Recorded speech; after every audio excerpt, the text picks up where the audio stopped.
Šajā 740. Volvo projekta sērijā sāksim taisīt labās puses priekšējo grīdas daļu.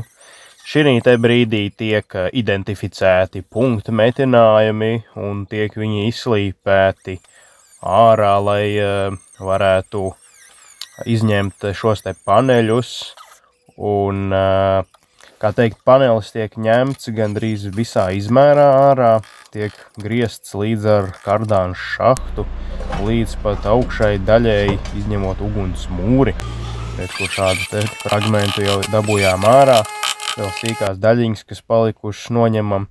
Šādi te paverās skats mums pēc izgriešanas, redz, kur ir redzamas papildus stiprinošas caurules iemetinātas, lai auto nezaudēs savu ģeometriju. Redz, kur ir mūsu donoru grīda. Šī te grīda gan ir no 960. Volvo, taču viņa ar neko neatšķirās. Redz, kur ir identificēts arī punktu metinājuma vietas. Pašlaik ar dornīti tiek iesisti punkti centriņā vieglākai, centriskākai urpšanai. Un, kā teikt, šis te panelis tiks izgriezts nedaudz lielākā izmērā nekā mūsējais ir izgriezts no mūsu auto. Un tiks pieslīpēti izmēri pēc tam.